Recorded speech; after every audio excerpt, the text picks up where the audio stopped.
Et vous écoutez le Grand Matin Week-end sur Sud Radio. Il est précisément 9h21. Nous sommes le dimanche. C'est l'heure de nous occuper de notre propriété, de notre maison, notre jardin dans quelques instants. Mais d'abord, de l'intérieur de notre maison. À partir d'aujourd'hui et tous les dimanches à 9h21, Sud Radio bricole avec Max Outil. Bonjour à vous, Thomas Froin. Bonjour Jean-Marie. Bienvenue à vous sur Sud Radio. Meilleurs vœux à vous. C'est avec vous qu'on va débuter ce nouveau rendez-vous, qu'on l'inaugure en 2022.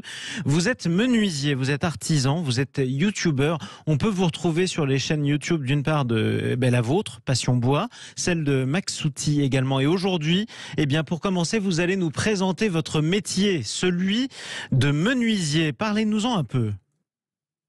Alors oui, effectivement, mon métier c'est menuisier. Donc comme on l'entend traditionnellement, le menuisier va s'occuper des fabrications bois de nos logements. Donc par exemple les ouvertures menuisières comme les portes, les volets, nos portails. Et également le menuisier au sens traditionnel répond aux demandes de fabrication, tout ce qui est mobilier bois, une table pour la salle à manger, un bureau pour le télétravail actuellement par exemple. Alors ça, c'est un métier qui existe depuis toujours, j'ai envie de dire. Est-ce qu'il n'a pas changé ou est-ce qu'il est au contraire en train de se transformer, votre métier de menuisier ?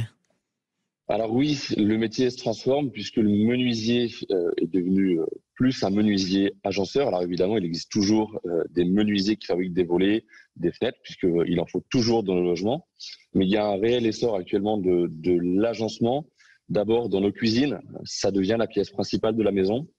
Également nos dressings, les salles de bain, et on retrouve aussi des éléments plus décoratifs en agencement, par exemple l'habillage mural avec des panneaux techniques.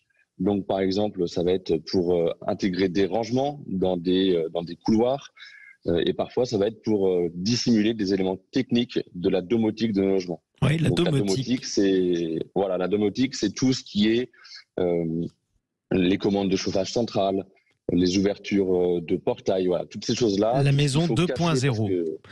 Exactement. Tout ce dont on ne peut pas se passer, mais qu'on ne veut pas voir. Alors si je comprends bien, mon cher Thomas, le menuisier agenceur aujourd'hui, il n'utilise pas que du bois massif, hein. Non, il utilise des matériaux qu'on connaît tous, par exemple le mélaminé, le MDF, qui sont des panneaux de particules de bois qui sont agglomérés ensemble. Mais il y a aussi des nouvelles matières, comme le corian, par exemple, qui est un composite de matière minérale et de résine.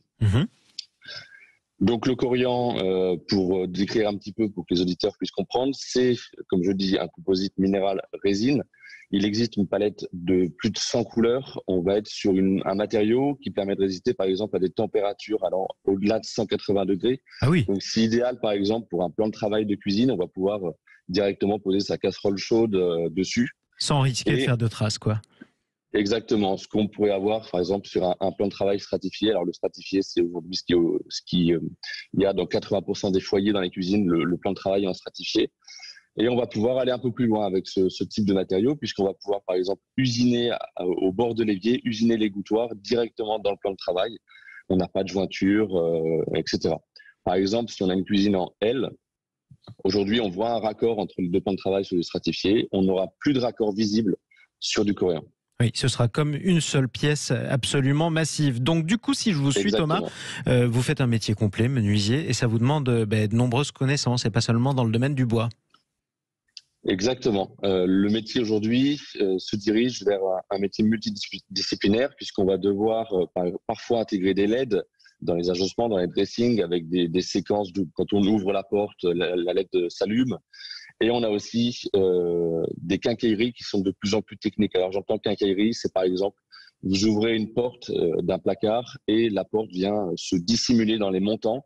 Donc ça paraît tout simple, mais c'est énormément d'ajustements et de techniques pour que ça s'ouvre, absolument, on va dire correctement et bien dissimulé.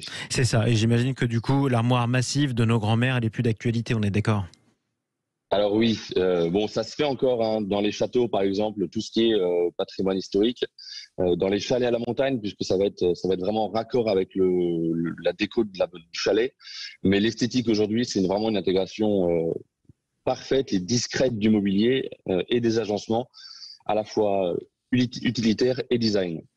Bon, alors maintenant que vous nous avez présenté votre métier, qui est un métier de professionnel, c'est plus qu'une passion, rassurez-moi un petit peu. C'est un domaine qui peut s'adresser à tout un chacun quand on prend des cours ou quand on se penche sur la question ?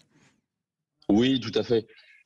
Chacun peut se lancer dans des chantiers de petite ou grande envergure, ça va dépendre de la dextérité de chacun, et puis un peu aussi des matériaux qu'on va souhaiter utiliser, et aussi évidemment le matériel que le bricoleur a à sa disposition. En quelques mots, le matériel du bricoleur ? Alors, chacun a son niveau d'exigence, si bien qu'il y a plein de réponses à cette question, mais en soi, le kit de base, on va dire, pour commencer, ça va être par exemple une scie sauteuse et une visseuse perceuse. Voilà, ça permet déjà de créer pas mal de choses. Il ne faut pas s'attendre évidemment à une grande précision, mais bon, tous les chantiers n'ont pas besoin d'une grande précision, heureusement. Et c'est en forgeant qu'on devient forgeron aussi, c'est comme ça qu'on progresse. Voilà. Exactement. Alors la contrainte, effectivement, de démarrer sur une scisseuse et une visseuse, c'est qu'on va devoir démarrer avec des planches déjà toutes prêtes qu'on va acheter en magasin de bricolage. C'est ça, effectivement. En tout cas, on est ravis de le découvrir, ce nouveau rendez-vous avec vous, Thomas Frouin. On va bricoler tous les dimanches avec vous, avec Max Outil sur Sud Radio d'ailleurs, à partir de 9h21. C'est un rendez-vous qu'on note et vous allez nous donner des cours, nous aider à concevoir justement des éléments qui seront très importants dans notre maison. Je rappelle qu'on peut suivre tous vos conseils d'ailleurs sur votre chaîne YouTube, Thomas Frouin, cette chaîne YouTube qui s'appelle Passion Bois. C'est votre passion, c'est votre chaîne aussi, puisque je le rappelle, vous êtes menuisier. Merci beaucoup, merci beaucoup, Thomas Frouin, d'être intervenu sur Sud Radio. Merci Jean-Marie. Et je vous dis à dimanche prochain.